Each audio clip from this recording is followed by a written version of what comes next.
Donc bienvenue, c'est toujours le cours numéro 29, les fondements de la foi, la doctrine du baptême, et le baptême quatrième, c'est le baptême du Saint-Esprit. On a vu qu'est-ce que c'est que le baptême du Saint-Esprit. On va voir maintenant, point numéro 2, pourquoi recevoir le baptême du Saint-Esprit? Pourquoi on doit recevoir le baptême du Saint-Esprit? Alors, premièrement, parce que c'est Jésus qui l'a promis. Dans Luc 24, 49, c'est toujours ça, vous savez, c'est la volonté de Dieu. Dans tout ce qui est, dans toute chose de Dieu, là, c'est sa volonté. Donc c'est la promesse faite par Jésus. Et voici, j'enverrai sur vous ce que mon Père a promis. Mais vous, restez dans la ville jusqu'à ce que vous soyez revêtus de la puissance d'en haut. Donc vous voyez, c'est ici, Jésus devait s'en aller, quitter la terre. Il avait dit à ses disciples, restez à Jérusalem, parce qu'il va se passer quelque chose. Donc, vous serez revêtus de la puissance d'en haut, c'est le Saint-Esprit. Revêtus. Donc, c'est-à-dire qu'est-ce qui va se passer? Il a annoncé déjà qu'il y avait un feu qui allait tomber sur eux. Et ce feu, c'était quoi? C'était des langues. C'était du feu semblable à des langues, comme des langues de feu qui étaient tombées. Donc c'est bien un feu qui représentait des petites langues, donc c'était des petites flammes comme ça, hein, qui descendaient sur chacun d'eux. Et qu'est-ce qui s'est passé? Ils ont été baptisés du Saint-Esprit. Vous voyez? Parce qu'ils ont payé, restés à Jérusalem, ils se sont regroupés, ils sont allés dans la chambre haute, ils étaient du nombre de 120. Il y avait les disciples, il y avait la mère de Jésus qui était là, et ils priaient, ils ont prié toute la nuit jusqu'à un moment, on connaît, acte 2, c'est la Pentecôte, des flammes de feu sont descendues. Donc ils ont été baptisés du Saint-Esprit, c'est-à-dire du feu du Saint-Esprit. Alors, aussi, on a besoin de la puissance. Et la gloire va révéler la puissance. La gloire, c'est la conséquence de ce feu. Romains 3, 23, car tous ont péché et ils sont privés de la gloire de Dieu. Donc, pas de Saint-Esprit, pas de baptême du Saint-Esprit, rien du tout. Il fallait que Jésus vienne accomplir pour que le Saint-Esprit descende sur tout le monde, parce que le Saint-Esprit était donné avant à une élite. Et l'élite, elle était représentée par le roi. On a eu le roi Saül, le roi David, pour les plus connus, et aussi par les prophètes. Donc le Saint-Esprit descendait sur cette catégorie qui régnait sur le peuple. Les prophètes étaient donc aussi avaient reçu le Saint-Esprit comme les rois. Mais là, la Bible dit que tous sont privés de la gloire et Jésus est venu régler cette affaire-là, pour que tout le monde maintenant reçoive le Saint-Esprit. Alors, donc c'est la promesse faite par Jésus, mais c'est aussi la promesse faite par le Saint-Esprit lui-même. Alors, on va voir dans Acte 1, 16, « Hommes, frères, il fallait que s'accomplisse ce que le Saint-Esprit dans l'Écriture a annoncé d'avance, par la bouche de David au sujet de Judas, qui a été le guide de ceux qui ont saisi Jésus. » Donc, vous voyez, ici, même le Saint-Esprit avait fait la promesse à David que le Saint-Esprit descendrait sur toute chair qui reçoit Jésus. C'est la promesse du Saint-Esprit, lui-même viendra descendre. Mais pourquoi? Parce que le peuple de Dieu, qui était les Juifs, les Israélites, n'est-ce pas? C'était des gens qui cherchaient l'excellence. Et dès qu'ils commettaient des péchés, c'était le système des sacrifices, des offrandes. Ils cherchaient l'excellence dans leur comportement. Mais là, Dieu va passer à un autre cap. Le cap des excellents pharisiens. Il a dit c'est fini. On va passer le cap où, de l'excellence, on va passer à la puissance de Dieu. On ne sera plus excellent, on sera excellent et puissant. Voilà la promesse du Saint-Esprit. Vous serez excellents, mais je vais rajouter ça, la présence de Dieu, le feu. Donc la puissance de Dieu va se manifester en plus. Ça n'est pas par notre intelligence ou nos capacités, comme ils pouvaient chercher l'excellence, en faisant des sacrifices, en se comportant bien, mais il n'y avait pas la puissance. Il ne se passait rien. C'était des religieux, ni plus ni moins, qui se comportaient bien. Mais là, on va rentrer dans un nouveau monde, nouvelle dimension. C'est la puissance va se rajouter. L'excellence, on va mettre un peu de côté pour rentrer dans la présence du Saint-Esprit et dans la puissance. Voilà la promesse du Saint-Esprit. On rentre dans une autre dimension. Elle n'est plus humaine, elle n'est plus charnelle, elle est spirituelle. Et là, on arrive dans un autre domaine. Je ne peux rien faire, je plais à Dieu, je ne peux rien faire de plus. Mais le baptême du Saint-Esprit, parce qu'il faut se faire baptiser, on n'est plus dans le domaine de plaire à Dieu, on est dans le domaine où, maintenant, Dieu se sert de moi. Je suis un canal et la puissance se manifeste à travers moi. Les prophètes n'ont même pas vécu cela, parce qu'ils n'ont pas pu faire de miracle. Ils étaient prophètes, ils étaient remplis du Saint-Esprit, mais ils annonçaient les oracles de l'Éternel, les directives de Dieu, les consignes de Dieu.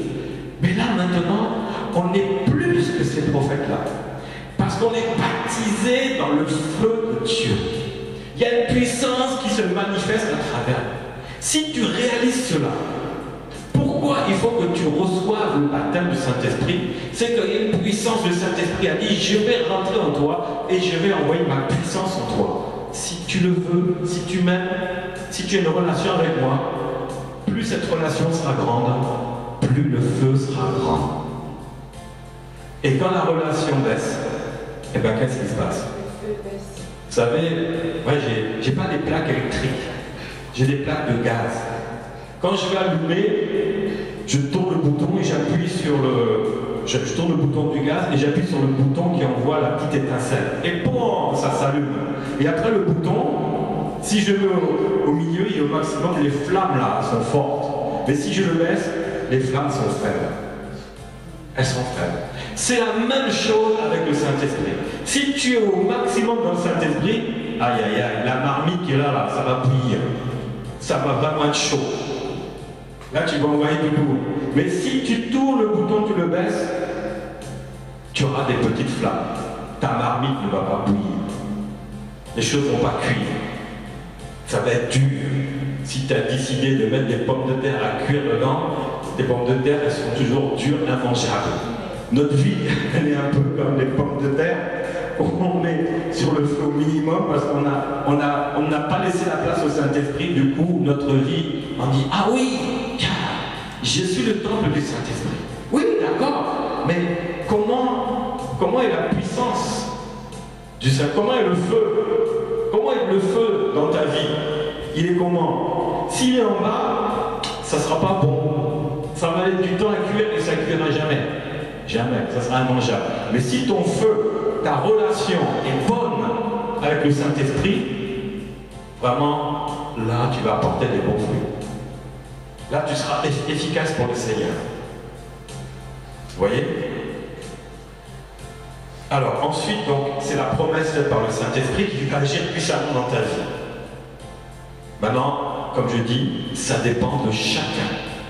Comme tu me disais tout à l'heure, ça dépend de chacun.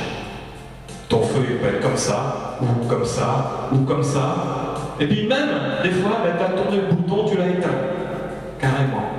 Tu as éteint le feu. Mais le Saint-Esprit est là. Mais le feu, il est éteint. Et là, tu te poses la question, est-ce que le Saint-Esprit est encore dans ma vie? Tu sais pourquoi? Vous savez pourquoi il y a des gens, et nous tous, à un moment dans notre vie, on peut se poser la question, est-ce que le Saint-Esprit est encore dans ma vie? Vous savez pourquoi? Parce que soit le bouton il a été tourné tout en bas, les flammes là, à peine on les voit, ou soit même il est carrément éteint. Mais le Saint-Esprit est toujours là. c'est à chacun de nous de retourner et d'appuyer sur le bouton pour déclencher la flamme. C'est un feu. C'est un feu qui va changer ta vie. C'est un feu qui va faire des choses importantes dans ta vie que tu ne peux même pas imaginer. Mais c'est à toi de l'entretenir. Alors, ensuite, donc pourquoi recevoir le baptême du Saint-Esprit? C'est pour recevoir aussi l'Esprit de Dieu en nous. Oui? J'ai une question. En fait, je voulais demander quelle est la différence entre la présence de l'Esprit, la puissance de l'Esprit et l'onction de Dieu. Présence de l'Esprit. Bon, la présence de l'Esprit, il y a la gloire. La gloire, c'est Dieu, c'est sa présence. Donc, la gloire de Dieu, c'est Dieu. Et quand il est présent, c'est la présence. Ensuite, la puissance et l'onction. Donc, il y a 4 choses. Il y a la gloire, il y a la présence, il y a la puissance et il y a l'onction. Et les 4 sont différentes. Donc, la gloire, c'est Dieu.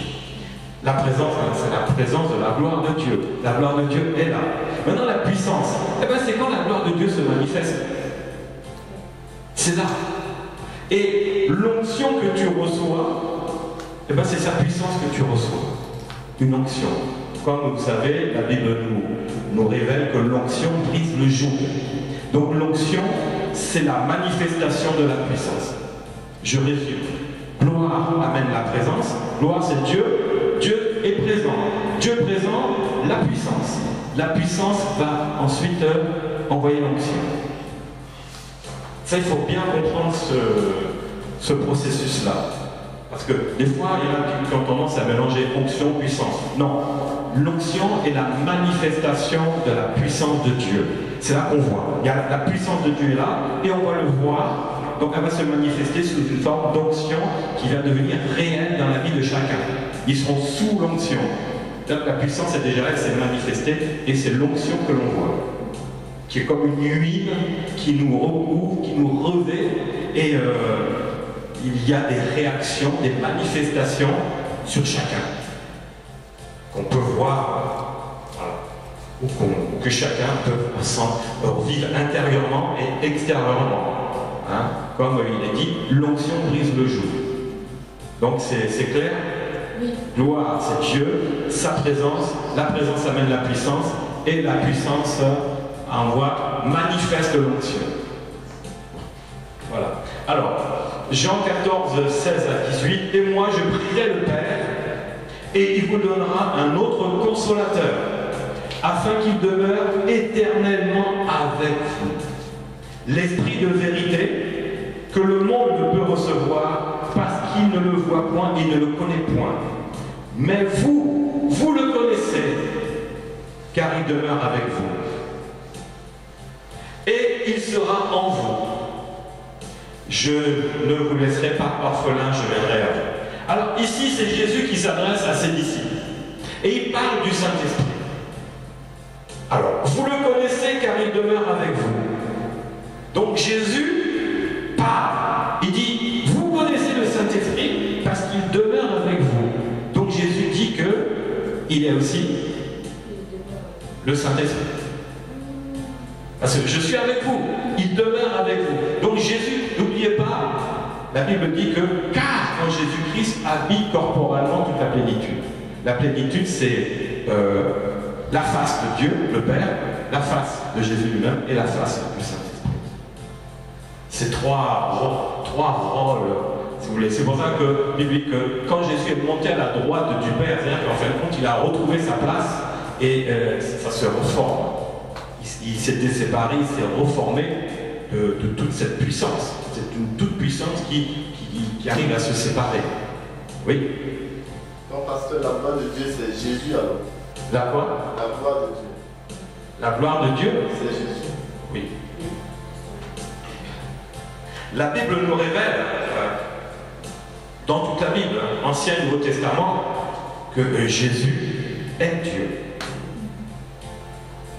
Il avait dit aux pharisiens, mais vous parlez d'Abraham, Mais avant que Abraham fût, je suis. Je suis. Et je suis, ça veut dire Dieu. Avant qu'Abraham existait, Jésus existait déjà. Et il a vu ma gloire. Abraham a vu la gloire de Jésus.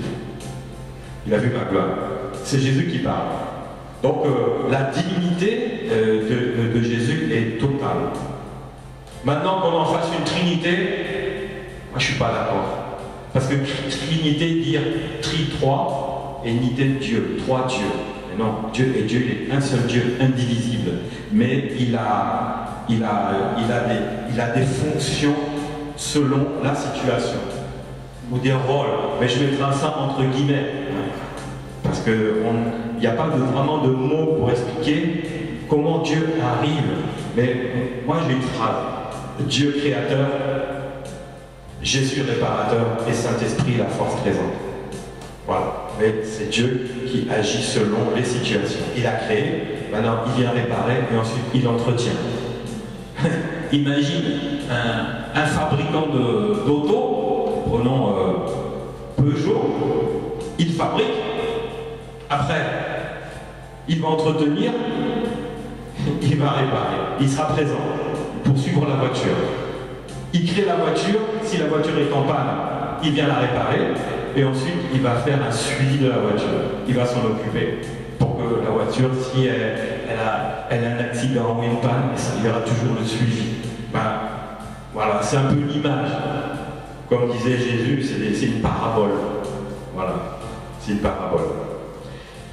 Donc, Jésus a dit, car il demeure avec vous et il sera en vous. Alors voilà.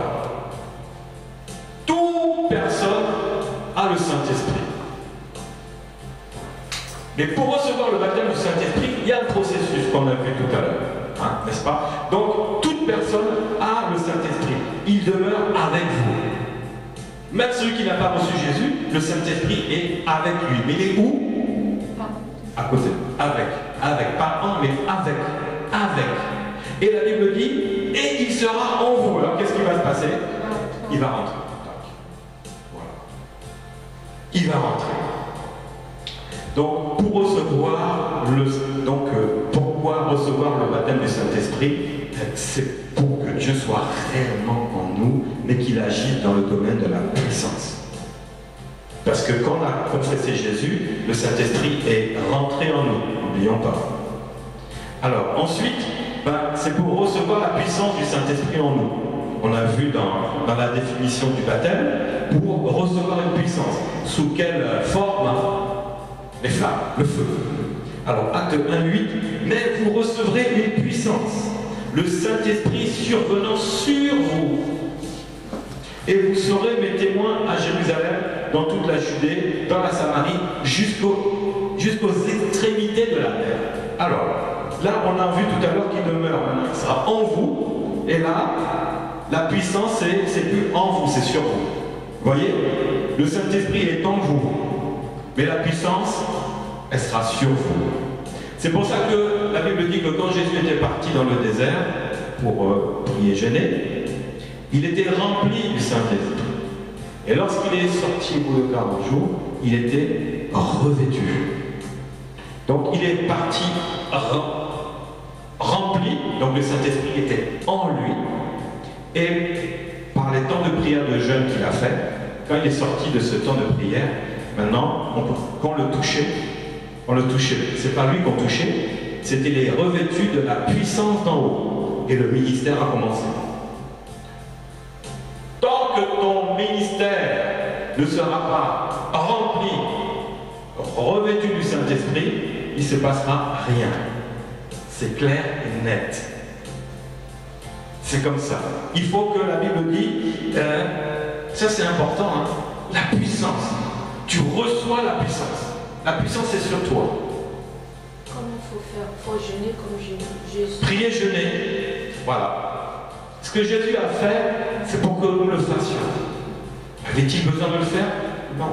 Mais comme il s'est mis au niveau humain, donc il s'est dépouillé de sa toute-puissance. Il est venu dans un corps d'homme avec toutes les conséquences d'un corps d'homme. Mais quand le Saint-Esprit est descendu, quand il était rempli, puis quand il est parti prier et jeûner, il était revêtu. Le jeûne, c'est bien, mais la prière d'abord. Il faut prier, après on peut rajouter le jeûne. Mais déjà, être dans la prière, on sera rempli. On sera rempli de la puissance. On sera revêtu. Ça, je te le dis clair et net. Et le grand secret, c'est la prière qui s'adresse directement à Dieu. Vous la connaissez? C'est des conséquences du baptême. C'est la prière en langue. Voyez un peu? C'est une puissance. Au même titre que chasser les démons ou imposer les mains aux malades. Donc on verra que le parler en langue, c'est la conséquence de la puissance de Dieu. Si on l'a pas, il va y avoir un problème. Comment tu vas parler à Dieu? Parce que le parler en langue fait partie, on avait déjà vu, des prières de puissance. Quand je prie en langue, je dis des mystères, je parle à Dieu, c'est un moment d'intimité, je ne sais pas ce que je dis. Et après, il va se passer des choses puissantes, vraiment puissantes. C'est important. Moi je te dis, c'est clair et net, sans la prière en langue, la puissance n'est pas encore à son top. Tu rentres dedans, tu es baptisé, parce que tu ne peux pas parler en langue si tu n'es pas baptisé du Saint-Esprit. Pourquoi? Parce que c'est une conséquence du feu du Saint-Esprit dans la vie. C'est la conséquence. Je commence à parler en langue. Et alors là c'est puissant.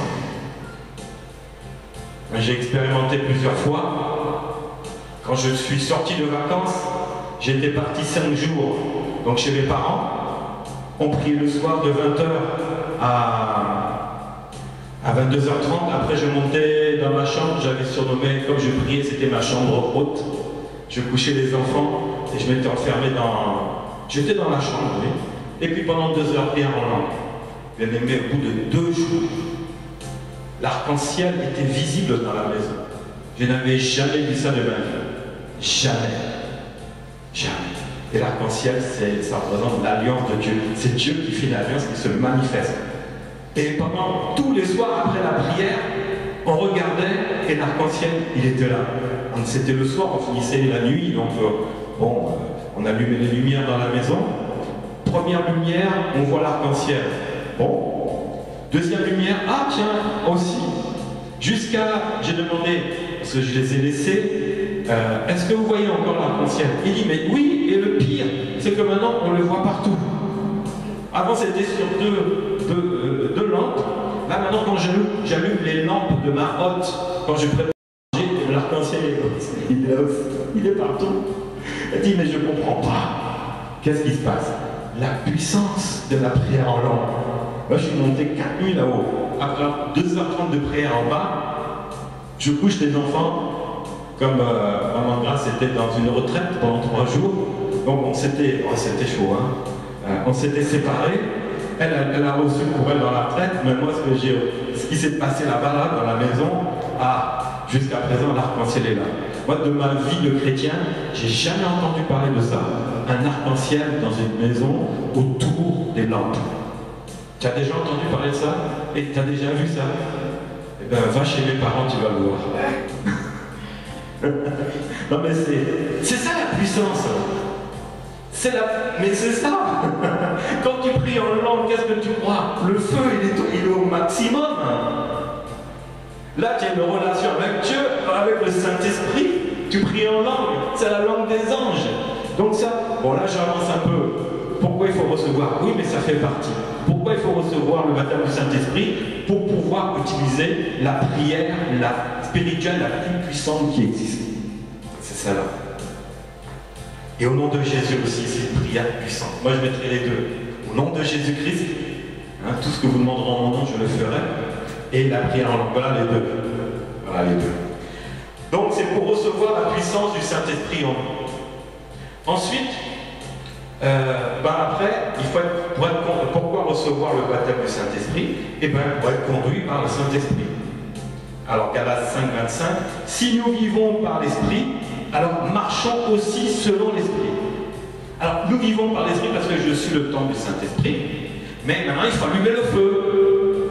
Tu allumes le feu, et là, maintenant, tu vas marcher selon l'Esprit. Parce que si tu n'allumes pas le feu, la puissance n'est pas là, et on ne pourra pas marcher selon l'Esprit. Donc, tout revient, le baptême du Saint-Esprit, ça reviendra toujours à la puissance de Dieu dans ta vie. Vous voyez? Tu veux voir le Seigneur se manifester à travers toi, il est en toi, il attend qu'une chose.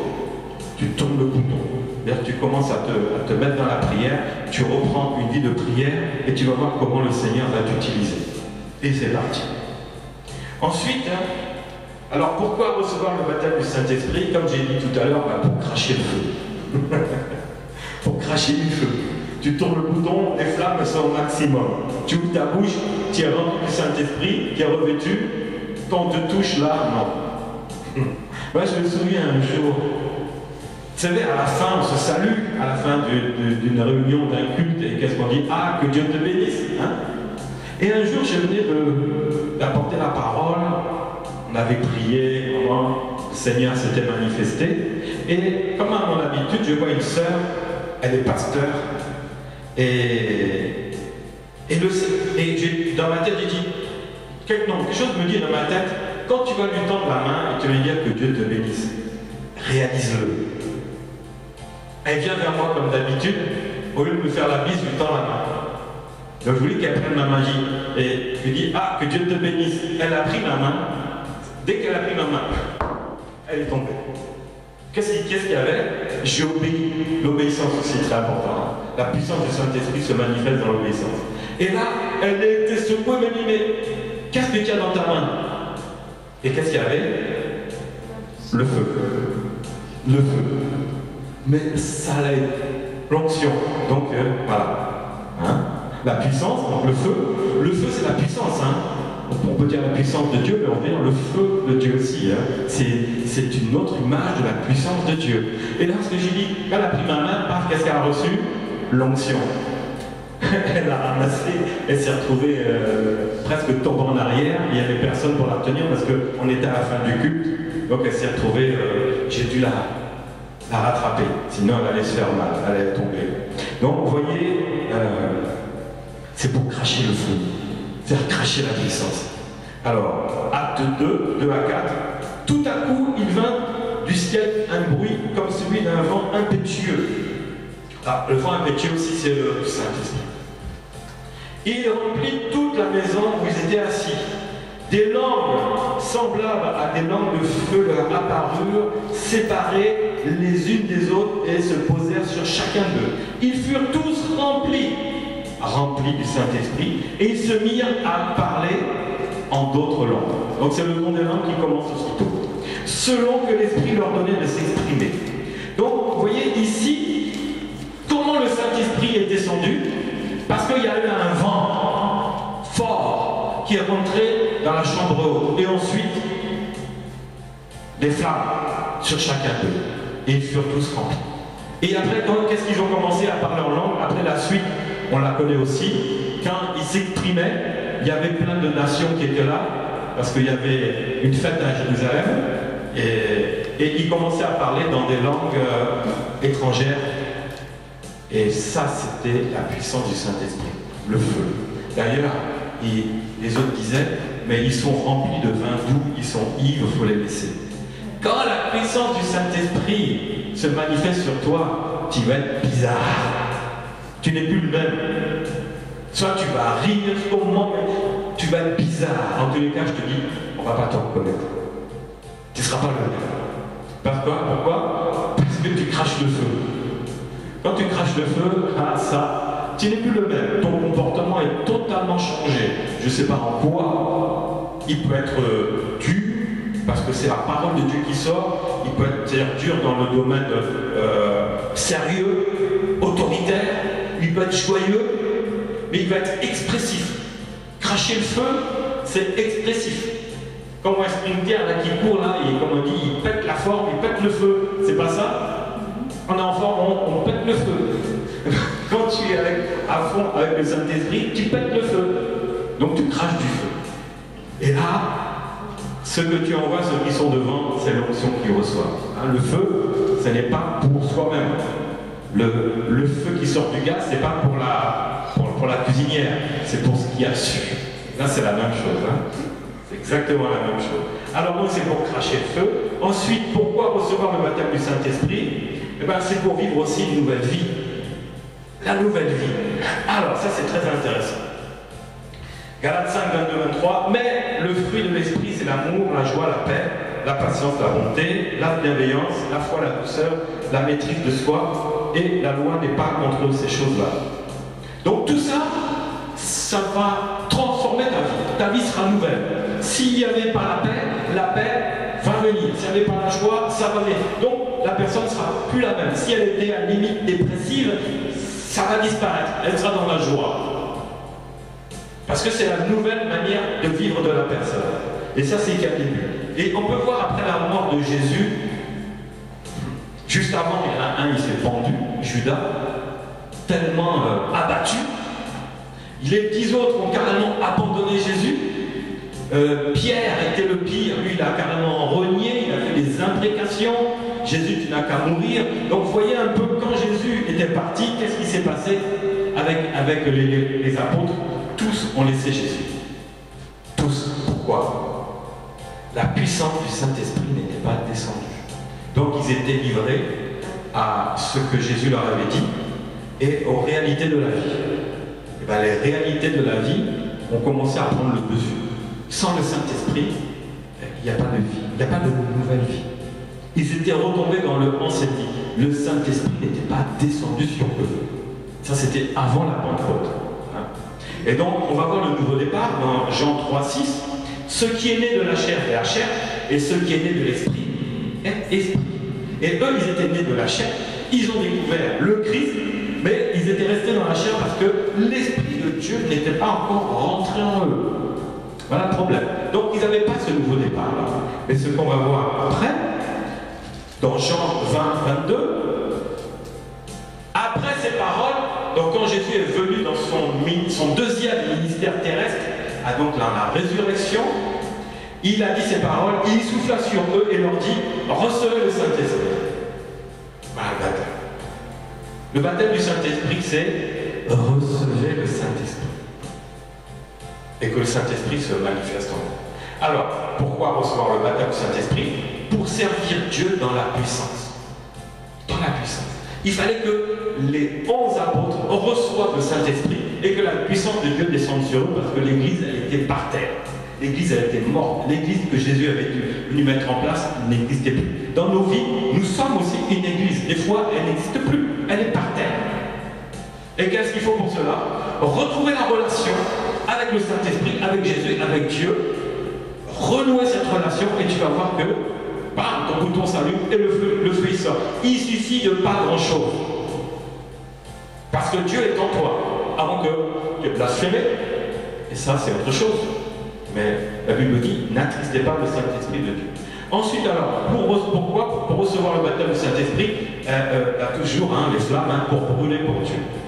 Alors c'est encore un autre domaine, pour brûler pour Dieu. Est-ce que je brûle pour Dieu?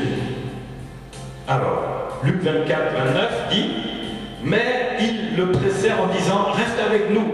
Alors là, il s'agit de deux disciples qui avaient, après la crucifixion de Jésus, deux disciples qui ont quitté Jérusalem pour aller dans la ville d'Emmaüs. Alors Emmaüs, ça veut dire pauvreté, misère. Donc Jérusalem, ça veut dire capitale de la paix. Ils étaient là quand Jésus était là, et Jésus est mort. Eux, ils étaient tout tristes, ils s'en allaient. Ils n'avaient pas été remplis du Saint-Esprit, baptisés du Saint-Esprit. Ils sont partis vers Emmaüs, là où ils habitaient, c'est-à-dire ville de misère, ville de pauvreté, spirituelle, matérielle, tout ce qu'on veut. Alors, donc comme ils étaient en route, ils rencontrèrent un homme. C'était Jésus. Alors, au verset 29, il dit, mais ils le pressèrent en disant, reste avec nous car le soir approche. Le jour où le jour est sur son déclin. Et il rentra pour rester avec eux. Donc Jésus rentra. Pendant qu'ils étaient à table avec eux, il prit du pain et, après avoir rendu grâce, il le rompit et le leur donna. Alors, leurs yeux s'ouvrirent et ils le reconnurent. Mais il disparut de devant eux. Et ils se dirent l'un à l'autre, notre cœur ne brûlait-il pas au-dedans de nous lorsqu'il nous parlait en chemin et nous expliquait les Écritures? Alors qu'est-ce qui se passe? Ils avaient entendu la parole, leur cœur ne brûlait pas. Mais quand Jésus est venu, le Saint-Esprit a descendu sur eux. Qu'est-ce qui s'était passé? Leur cœur brûlait. Leur cœur brûlait déjà avant, quand ils entendaient les paroles de Christ. Mais leur cœur s'est mis à brûler encore. À brûler encore. Qu'est-ce qui se passe? Nous recevons la parole de Christ. Mais si on ne reçoit pas la puissance dans le baptême du Saint-Esprit, notre vie spirituelle ne va pas brûler. Comme je disais tout à l'heure, tu ne peux plus t'empêcher d'annoncer l'évangile. Tu ne peux plus t'empêcher, là où tu es, tu vois quelqu'un, tu vas lui parler de Jésus, tu veux l'évangéliser. Et parce que tu sais qu'il y a un feu en toi. Tu sais qu'à travers la parole que la personne va recevoir, la puissance qui va sortir de toi, parce que ça brûle en toi. Tu ne peux pas retenir ça. Tu ne peux plus retenir la parole. Et tu vas envoyer un feu sur la personne qui attendait et qui s'était dit ce matin, je suis malade depuis plusieurs jours. Est-ce que je vais croiser peut-être quelqu'un qui va m'apporter ma solution? Et comme toi tu brûles pour le Seigneur avait dit à Philippe, va dans le chemin, dans le désert, tu vas rencontrer un eunuque. Il a besoin de toi.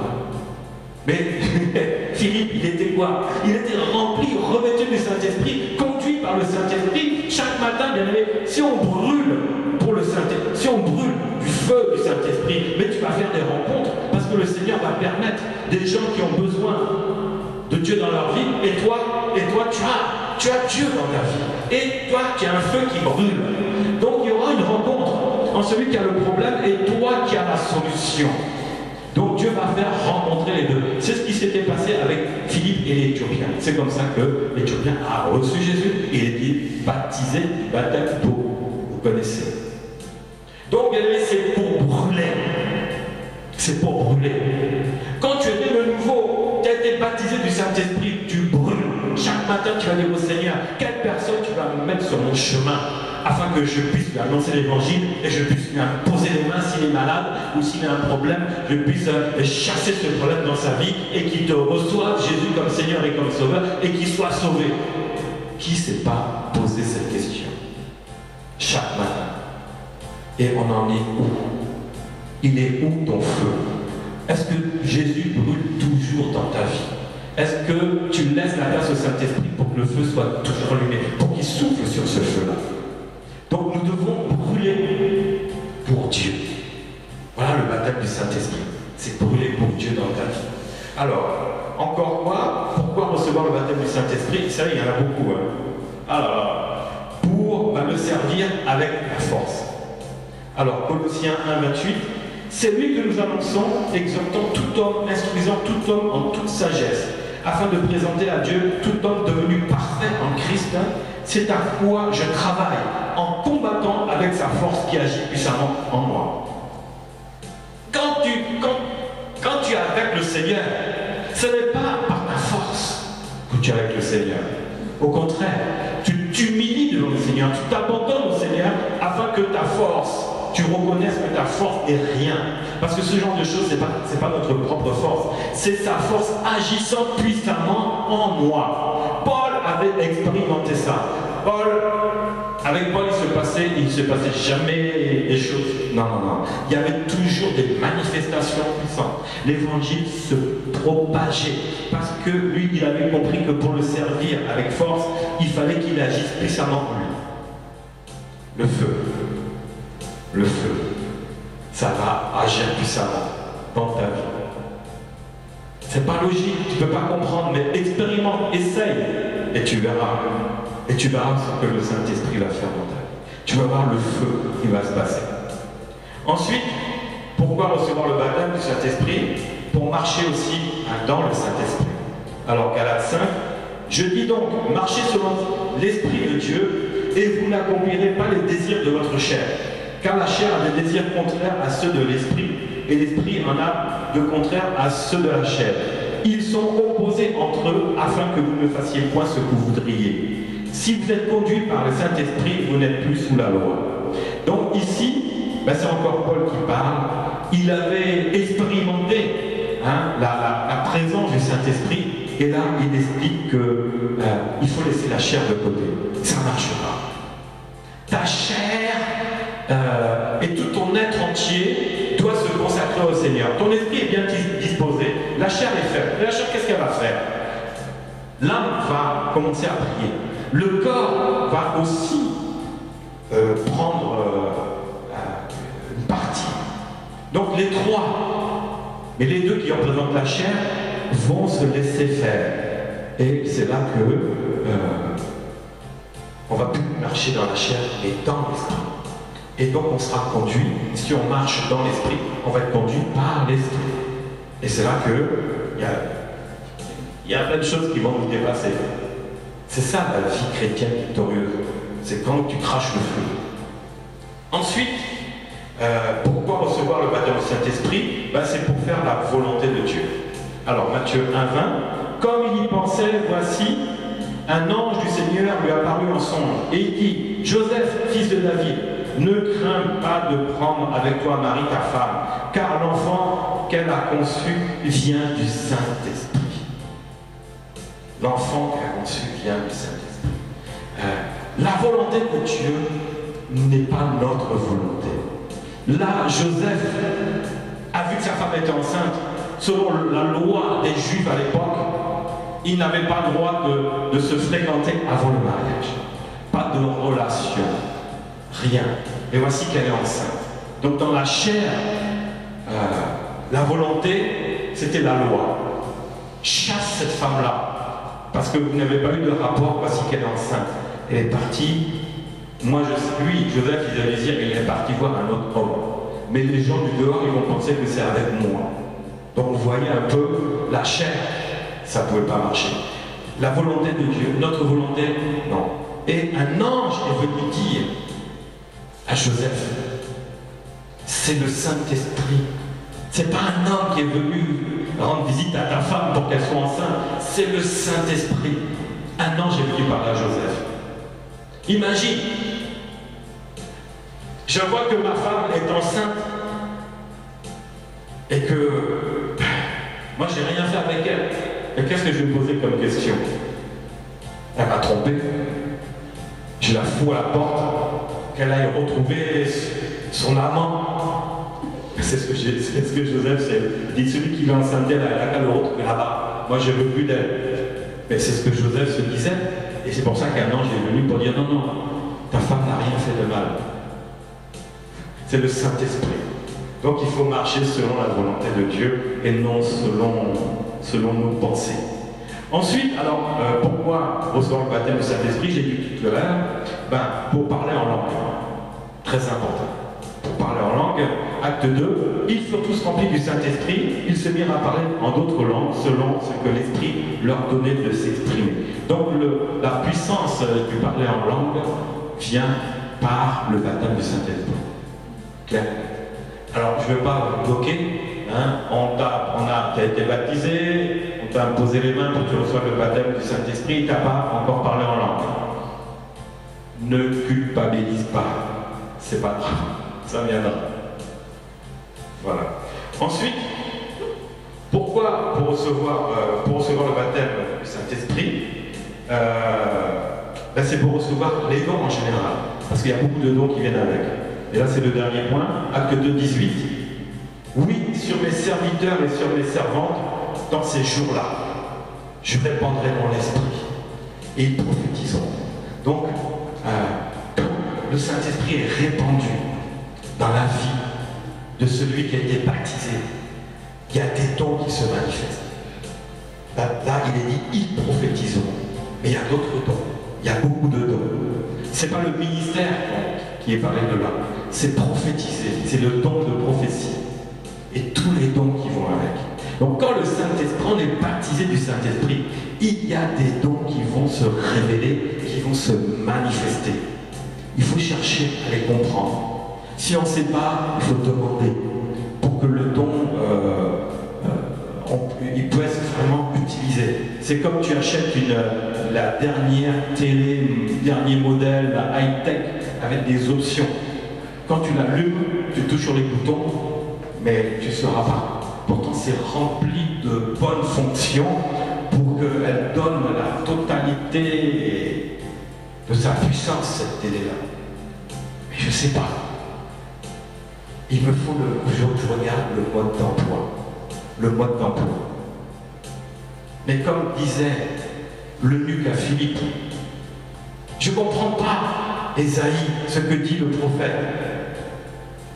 Et il dit, mais je veux comprendre, mais si personne m'explique, comment je pourrais le comprendre? Les dons, si tu ne les comprends pas, si personne ne t'explique comment tu pourras les comprendre, vous voyez, il faut demander. Il faut demander. Dans les dons, c'est comme ça.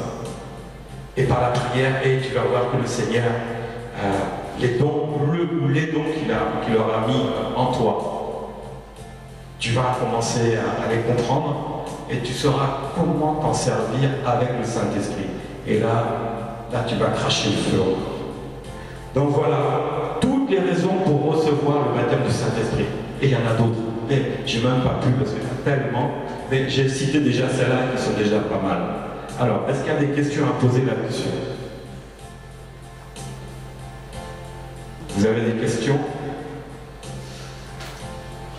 Non? Oui? Père Philippe? Non. Non? C'est Ruth non plus? Non plus?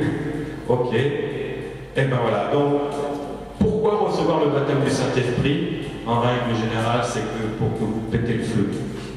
Voilà, c'est ça. Vous crachez le feu. La puissance de Dieu. Voilà, que Dieu vous bénisse.